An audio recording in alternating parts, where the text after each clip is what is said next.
seeing you on Tuesday. Actually, what I've decided to do is do our weekly video on Tuesdays now. That doesn't mean that I won't continue to do videos on Fridays. I might not, but the weekly video will always be on Tuesday. As far as the other 6 days of the week, I could do another video or put somebody else up on a video. The goal is to be releasing videos every day, whether it's me or somebody else or something else. So we'll get there. So anyway, today I wanted to talk about paradigm shift again. We've discussed it numerous times on the podcast, and I've discussed it. And so today I thought I'd give you an example of what, one example of paradigm shift as far as looking at Bible verses.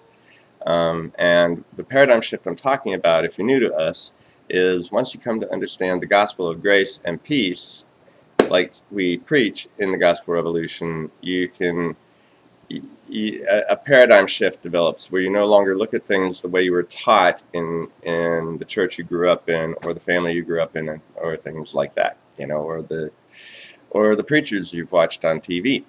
You can actually see things with fresh eyes and hear things with fresh ears. So what I want to do is read a verse from Matthew. I think this is a verse that's used a lot. It actually comes from a parable. A lot of people don't actually know that. And I think Matthew is used a lot, especially chapters 24, 25, and this chapter, which is chapter 13, to talk about what happens at the end of the world, and that the bad people are going to be thrown into a lake of fire and burned up. And but the good people, the believers, are supposedly the good ones, right? They're going to survive all that, right? So let's go to chapter 13 of Matthew, and we'll start in verse 40. Now remember, this is a parable. So in verse 40, Jesus is saying, "As therefore the tares are gathered and burned in the fire, so shall it be in the end of this world." All right. Now, how was it presented to us? What was the paradigm? The paradigm was there's an end of the world coming, right? So that's how this verse is presented to us, that the world that we know is coming to an end, and something's going to get cast into a fire. Well, that word world, number one, means the end of the Messianic age, or the age of Adam. That's the word. It's aeon, or aion, or ion, however you want to say it. So, "As therefore the tares are gathered and burned in the fire, so shall it be at the end of this world." Verse 41, "The Son of Man shall send forth his angels." Now, when is this happening? At the end of the Messianic age, at the end of the Jewish age, which ended at the cross.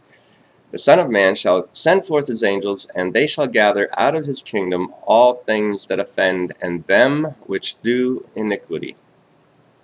So, is there any way to perceive that, based on everything else we know, that there are people who don't do iniquity? Because according to the Bible, all have sinned, right? There's no one righteous, not one. So therefore, who does iniquity? Everyone. All right.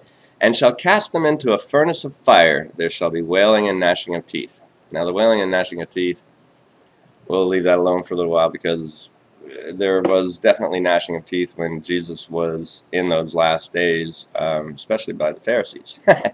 So, "And he shall cast them into a furnace of fire." Now, are we talking about an actual fire, like we know fire that you light with a match? Can I remind you of something else that was said in Matthew? It was back in chapter 3. John the Baptist said, "I baptize you with water, but the one coming is greater than me, and he will baptize you in the Holy Spirit and with fire." Now, that was one of the things that the Messiah came to do, was this fire baptism, right?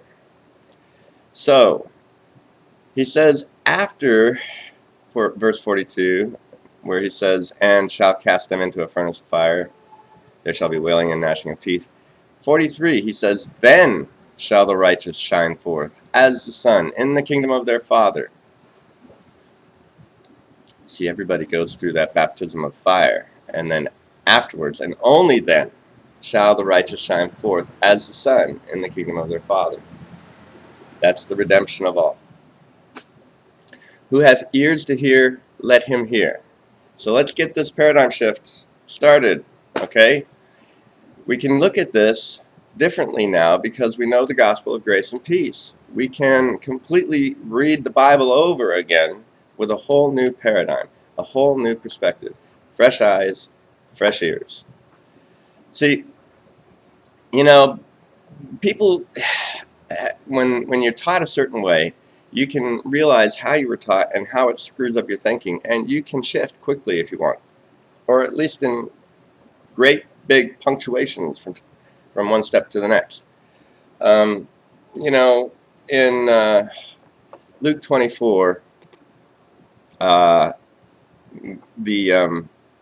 some of his disciples, now the 12 were the chosen 12, they were disciples, but anybody who was a student of Jesus, anybody who followed him, they were a disciple as well. He had thousands of them, okay? Well, there were two of them walking on a road to Emmaus, right? And then they see Jesus, but they don't know who he is, and they were upset, and he asked them why, and he said, well, don't you know about Jesus of Nazareth, the powerful prophet who was powerful in word and deed and all that?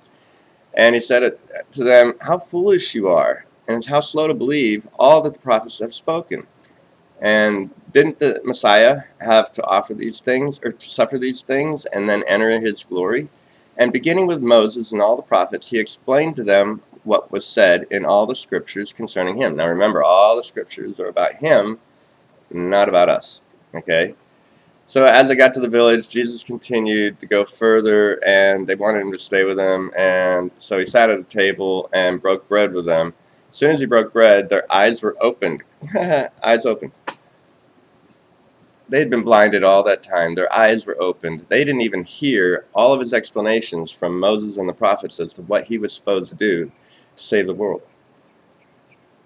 Then their eyes were opened. You know what?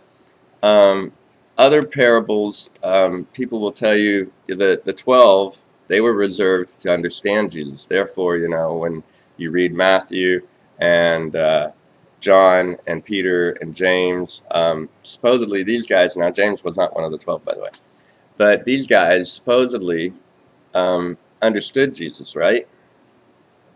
Well, remember where they get that is actually from Mark chapter 4 and a couple other of the Gospels, where Jesus said, to them I speak in parables, but you, I tell the mysteries of the kingdom. So he explained a parable of the sower to them in Mark chapter 4. And he explained it to them, and then he told them that the reason that that other people didn't understand is, he quoted from Isaiah saying that seeing they may see and not perceive, and hearing they may hear and not understand, lest at any time they should be converted and their sins should be forgiven them. Right? And of course we heard from Paul that all were blinded, all were concluded in unbelief.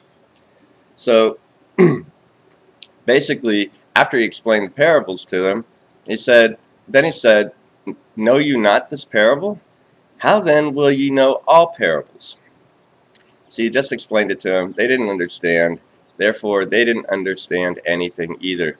Jesus spoke deliberately so that people wouldn't understand him. So going back to the original passage that I was talking about, which was Matthew chapter 13, let me read it to you again. As therefore the tares are gathered and burned in the fire, parable, so shall it be at the end of this world, this age, age of Adam, messianic age. The Son of Man shall send forth his angels, and they shall gather out of his kingdom all things that offend, and them which do iniquity. That's everybody. And shall cast them into a furnace of fire, spiritual. There shall be wailing of gnashing of teeth. Then shall the righteous shine forth. Who was cast in? All. Who comes out shining? All. Who hath ears to hear, let them hear. Listen with fresh ears, folks. Read with fresh eyes, and see this whole world in a fresh and beautiful way. Have a good week, everybody. Love you. Bye.